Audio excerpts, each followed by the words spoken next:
Luke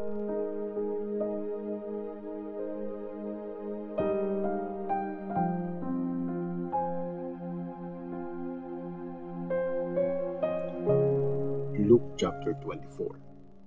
Ang pagkabuhay muli ni Jesus. Nung madaling araw ng linggo, bumalik ang mga babae sa libingan, dala ang mga hinanda nilang pabango.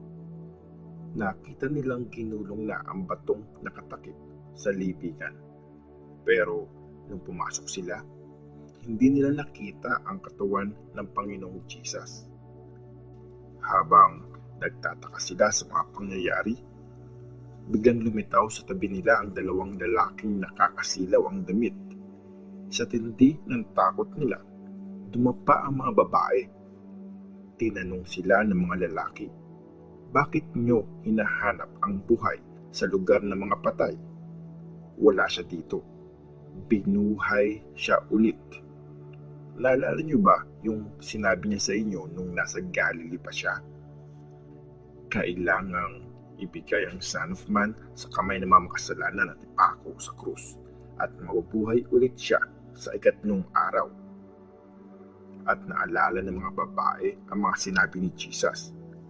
Bumalik sila pagkagaling ng libingan at kinuwento nila sa 11 disciples at sa ibang mga kasamahan nila ang lahat ng nangyari. Sina Mary Magdalene, Joanna, Mary na nanay ni James, at iba pa mga babaeng kasama nila ang nagbalita sa mga apostles. Binaliwala ng mga apostles ang sinasabi ng mga babae, kaya hindi sila naniwala sa kanila. Pero tumakbo si Peter papunta sa libingan. Yumuko siya at tumingin sa loob, pero wala siyang nakita except yung mga telang pinambalot kay Jesus. Kaya umuwi siyang takang-taka sa nangyari. Ang daan papuntang Emmaus. Nung araw ding yon, naglalakad ang dalawang disciples papuntang Emmaus, isang bayan na 11 kilometers ang layo sa Jerusalem. Pinag-uusapan nila ang lahat ng mga nangyari. Habang nag-uusap sila, lumapit si Jesus at nakisabay sa kanila, pero di siya nakilala ng dalawa. Tinanong sila ni Jesus, "Ano bang pinag-uusapan niyo habang naglalakad kayo?" Tumigil sila sa paglalakad at halatang malungkot sila. Sumagot ang isa sa kanila, si Cleopas, "Ikaw lang ba ang dayo sa Jerusalem na walang alam sa mga nangyayari noong mga nakarang araw?" "Anong nangyari?" tanong ni Jesus. Sumagot sila, "Tungkol kay Jesus na taga Nazareth. Isa siyang prophet na makapangyarihan sa salita at sa gawa sa harap ng Diyos at ng mga tao. Pinahuli siya ng mga chief priests at mga leader ng bayan namin para hatulan ng kamatayan at pinako siya sa krus. Inaasahan pa naman namin na siya magpapalaya sa Israel. Di lang yan, pangatlong araw na ngayon simula nung nangyari yon, nabigla kami sa binalita ng ilan sa mga kasama naming babae. Pumunta sila sa libingan ng madaling araw, pero di nila nahanap ang katawan niya.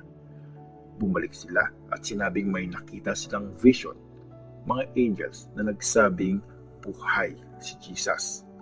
Pumunta din sa libingan ng ilan sa mga kasama namin at ganun nga ang nakita nila, pero hindi nila nakita si Jesus.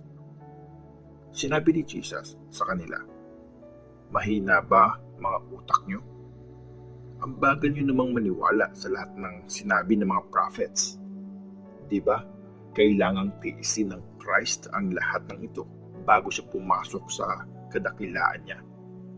So, in-explain ni Jesus ang lahat ng sinabi sa scriptures tungkol sa kanya, simula sa mga libro ni Moses hanggang sa mga sinulat ng mga prophets.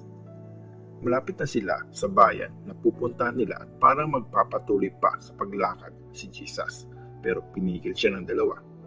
Sabi nila, "Magstay ka muna dito sa amin. Palubog na ang araw at dumidilim na." Kaya nagstay siya sa kanila.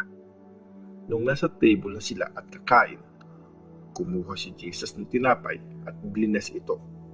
Tapos Pinaghati-hati niya ito at binigay sa kanila. Saka nabuksan ang mga mata nila at nakilala nila si Jesus, pero bigla siyang nawala sa paningin nila. Sinabi nila sa isa't isa, "Kaya pala nagliliyab ang mga puso natin habang kinakausap niya tayo sa daan at ini-explain niya sa atin ang scriptures." Tumayo sila agad at bumalik sa Jerusalem. Nadatnan nilang nag-gather doon ang 11 disciples at ang ibang kasamahan nila na nagsasabing, "Totoong nabuhay ang Panginoon. Nagpakita siya kay Simon." Kinuwento naman ng dalawa ang nangyari sa daan at kung paano nila nakilala ang Panginoon nung pinaghati-hati niya ang tinapay. Nagpakita si Jesus sa mga disciples niya. Habang pinag-uusapan nila ito, tumayo si Jesus sa gitna nila at sinabi, "Peace be with you." Nagulat sila at natakot kasi akala nila multo siya. Kaya sinabi ni Jesus, "Bakit kayo natatakot? Bakit nagdududa ang mga puso niyo? Ako to. Tingnan niyo ang mga kamay at paa ko. Hawakan niyo at tingnan niyong mabuti. Walang laman at buto ang multo, pero ako meron." Habang sinasabi niya to, pinapakita niya sa kanila ang mga kamay at paa niya. Di pa rin sila makapaniwala sa sobrang saya at manghang-mangha sila. Kaya tinanong sila ni Jesus, "May pagkain ba kayo dyan?" Binigyan nila si Jesus ng isang hiwa ng inihaw na isda. Kinuha niya ito at kinain sa harap nila. Tapos sinabi niya sa kanila, "Ito ang mga bagay na sinabi ko sa inyo nung kasama niyo pa ako. Dapat matupad ang lahat ng tungkol sa akin sa mga sinulat sa law ni Moses, sa mga prophets at sa Psalms." Binuksan niya ang mga isip nila para maintindihan nila ang scriptures. Sinabi niya sa kanila, "Ito ang nakasulat. Kailangang magdusa at mamatay ang Christ at mabubuhay siya ulit pagkatapos ng 3 araw. Sa pangalan niya, ipipreach ang pagsisisi at pagpapatawad ng mga kasalanan sa lahat ng bansa, simula Jerusalem. Witness kayo ng mga bagay na to. Ipapadala ko sa inyo ang pinangako ng tatay ko. Kaya magstay lang kayo dito sa city hanggang sa mabalot kayo ng kapangyarihang galing sa langit." Ang pag-aakyat ni Jesus sa langit. Pagkatapos, sinama sila ni Jesus sa labas ng city. Pagdating sa Bethany, tinaas niya ang mga kamay niya at bless sila. Habang binibless niya sila, umalis siya at dinala siya paakyat sa langit.